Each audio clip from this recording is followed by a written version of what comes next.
Bonjour et bienvenue sur cette chaîne. Moi c'est Joseph, et ici on parle de Bible, de Dieu, d'éthique et de philosophie judéo-chrétienne. Mais surtout on parle de la manière dont la Bible influence nos vies, encore aujourd'hui, parfois sans qu'on s'en rende vraiment compte. On parle de la manière dont elle peut également nous aider, aujourd'hui encore, à vivre mieux.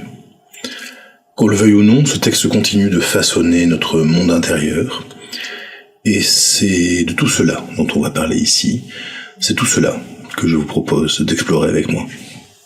Quelques précisions avant de commencer. Tout d'abord, je ne m'intéresserai jamais à la question de l'existence ou de l'inexistence de Dieu.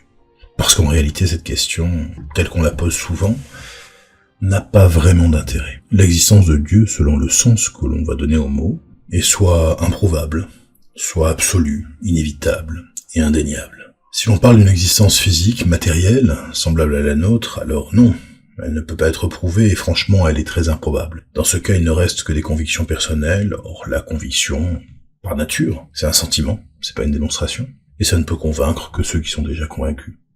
Aucun intérêt donc. Mais si on parle de l'existence en tant que concept, alors les choses changent. Un concept, ça existe. Une idée, ça existe. Une histoire, ça existe. Et quand une idée agit sur le monde, quand elle transforme des vies, des sociétés, alors qu'on le veuille ou pas, oui, pour le meilleur comme pour le pire, elle existe réellement. En tant que concept opérant, donc, en tant qu'idée agissant sur le monde, l'existence de Dieu est indéniable. Bon, bien entendu, c'est pas très satisfaisant comme raisonnement. Mais c'est tout ce qu'on a. Il y a en revanche une chose dont on est certain qu'elle existe, à la fois matériellement et conceptuellement. C'est la Bible. Alors un livre, oui, plutôt une bibliothèque, mais surtout un réservoir d'idées. Des principes, des mythes, des sagesses, venus de temps très anciens, et pourtant beaucoup plus proches de nous que ce qu'on aime à croire. À l'échelle de l'histoire écrite, la Bible nous ramène au premier siècle des civilisations du croissant fertile, là où les humains ont commencé à écrire, à légiférer, à rêver ensemble, et donc ça peut nous sembler très lointain. Mais il faut bien se rendre compte que l'histoire écrite n'est qu'une part infime et extrêmement récente de l'histoire de notre espèce. Et si donc on raisonne à l'échelle de l'histoire de l'espèce, alors le royaume de Sumer c'était avant-hier, et le royaume de David c'était hier. Nous ne sommes pas si différents et il faut une incroyable naïveté, et un orgueil non moins incroyable, pour croire que nous, humains du XXIe siècle, serions plus rationnels, plus moraux ou plus sages que ceux qui nous ont précédés et dont nous avons hérité des textes. Les questions que se posaient les hommes d'alors sont les mêmes que celles qui nous traversent encore. On peut éventuellement se demander pourquoi s'intéresser à ce texte-là plutôt qu'à d'autres. Tout d'abord, c'est pas une question d'exclusivité. On peut aimer Homère, Sénèque, Lao Tse, Bouddha, Épictète, Xénophon, et s'intéresser aussi à la Bible. Mais la Bible a ceci de particulier qu'elle a façonné nos valeurs, notre morale, et la manière dont nous concevons le bien et le mal, la justice et la faute, la liberté et la loi. Car, qu'on s'en réjouisse ou qu'on le déplore, il n'y a pas de modernité sans pensée occidentale. Il n'y a pas de pensée occidentale sans la Bible. L'habeas corpus, c'est biblique. Les droits de l'homme, c'est biblique. Je sais bien qu'il y a des gens que cela chagrine, mais la pensée moderne et post-moderne est fondamentalement une pensée judéo-chrétienne. La pensée occidentale repose sur 3 piliers essentiels. Rome, Athènes, Jérusalem. Il faut se souvenir de la belle définition de Paul Valéry. Je cite. « Partout les noms de César, de Gaius, de Trajan et de Virgile, partout les noms de Moïse et de Saint Paul, partout les noms d'Aristote, de Platon et d'Euclide ont eu une signification et une autorité simultanée. Là est l'Europe. » Fin de citation. C'est cette pensée occidentale qui a fourni à l'humanité au cours des derniers siècles ses plus hautes réalisations et ses horreurs les plus terribles. Quand cette pensée est fidèle à elle-même, quand elle s'appuie également sur ces 3 piliers, alors elle illumine le monde. Elle allonge la vie, combat la mort et la souffrance, met fin à l'esclavage, éduque, plus qu'aucune autre, conquiert les mers et le ciel, pose l'homme sur la lune. Quand elle s'oublie, quand elle est infidèle à elle-même, et à ses commandements et ses principes, alors elle donne Hiroshima, Buchenwald ou le Goulag. Pour le meilleur comme pour le pire, elle a façonné le monde qui est le nôtre. Pour être grande, la pensée occidentale a besoin de ces trois piliers. La politique, le droit, le sens de l'état de Rome.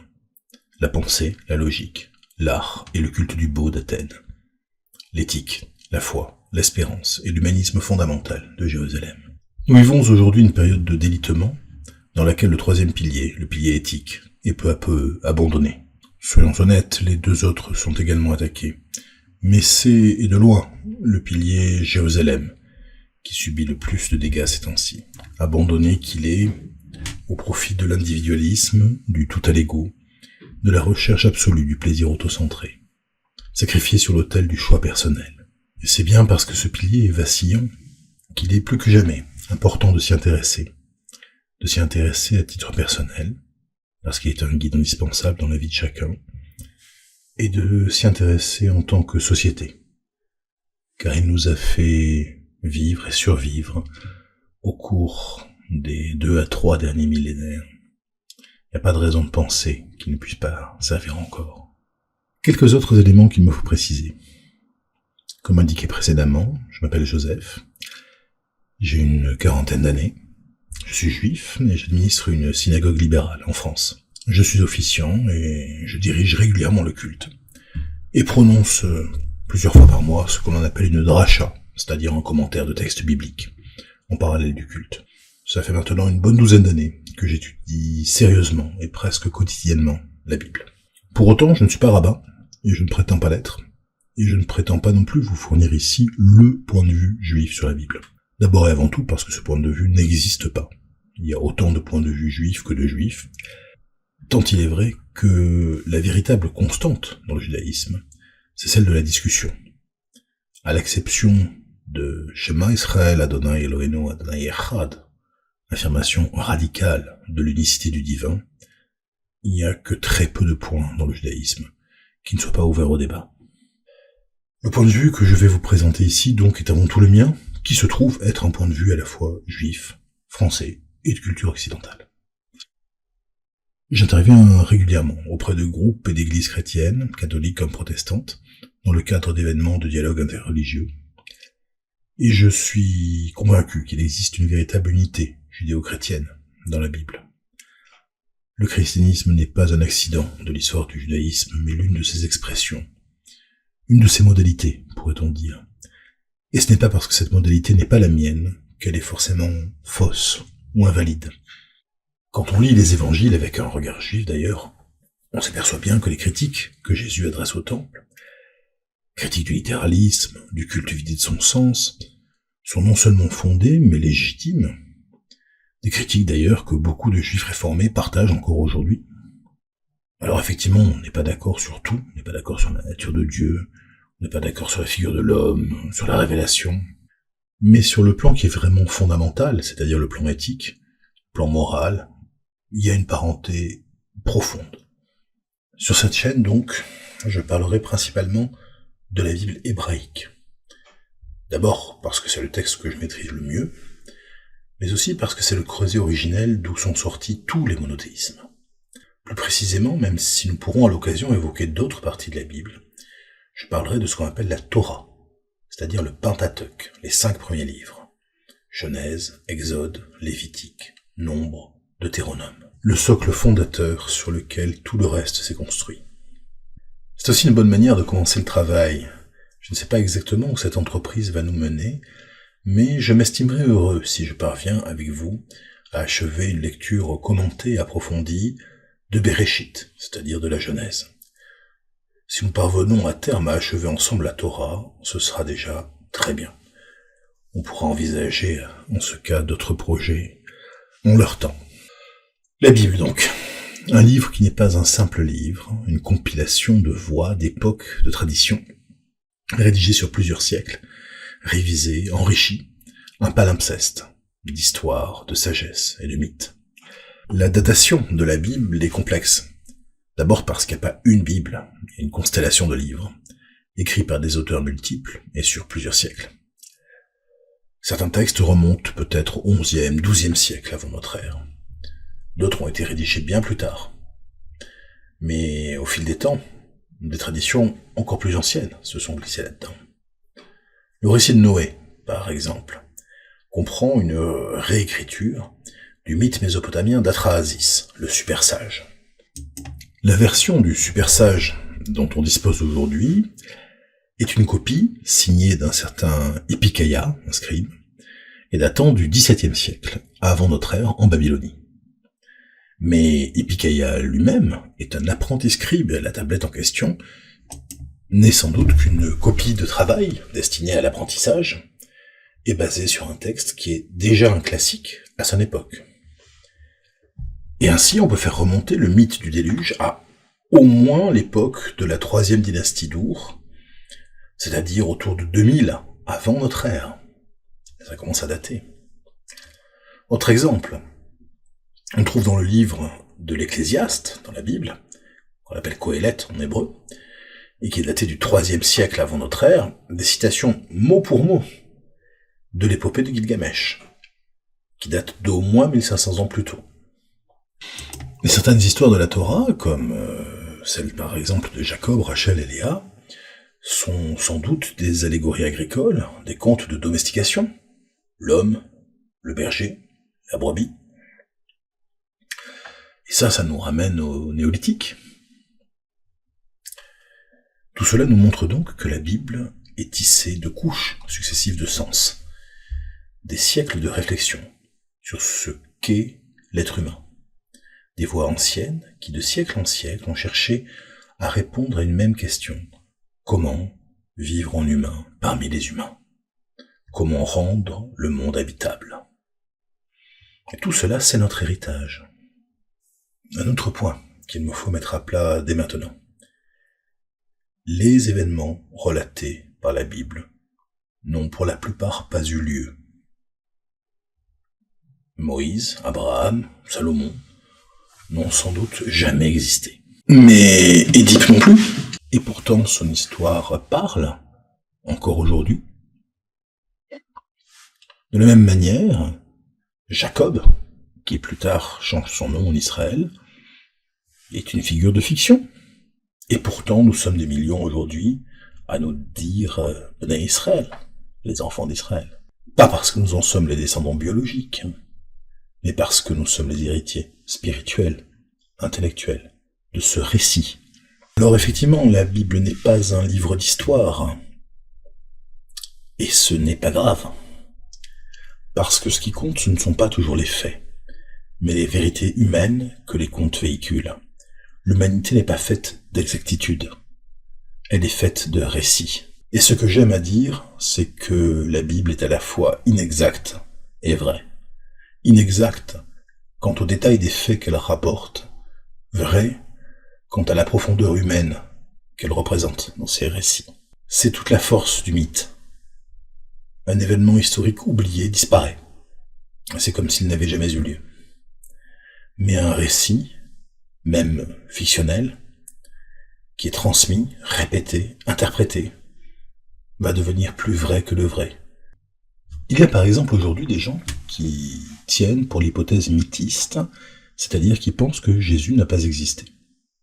C'est pas des fantaisistes, c'est des gens tout à fait sérieux, Michel Onfray en fait partie, et d'une part c'est bien leur droit, mais surtout, à mon sens, ça a très peu d'importance. Le fait que Jésus ait ou n'ait pas existé en tant que personnage historique ne change rien au fait que le christianisme existe. Et que le christianisme n'est pas basé sur Jésus en tant que personnage historique. Il est basé sur les récits qui ont été faits de sa vie, sur les 4 évangiles canoniques qui ont été retenus. Que ces 4 textes soient des reportages fidèles ou des fictions, ou quelque chose entre les deux, ne change rien, ni à leur force, ni à leur importance historique, ni à l'influence qu'ils ont encore aujourd'hui sur la vie de plusieurs milliards de personnes. Il en va exactement de même pour le texte de la Torah.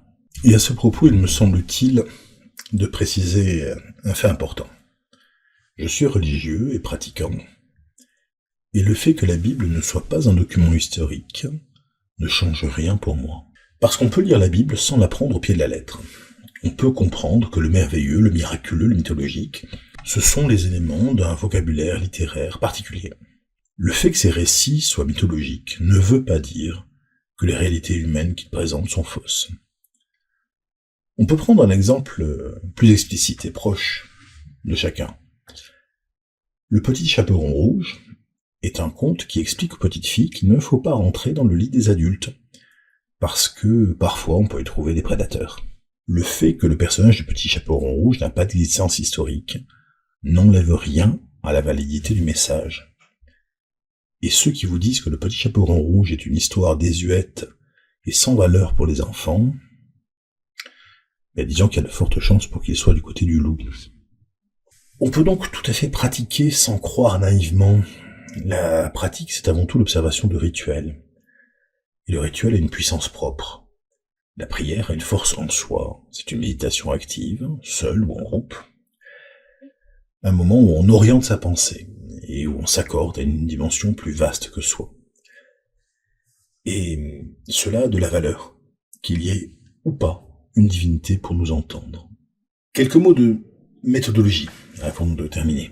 Je m'appuierai essentiellement sur la traduction en français de la Bible appelée traduction du rabbinat, qui est la traduction juive la plus courante. Vous la trouverez en ligne sur le site Sepharim, dont le lien est en description.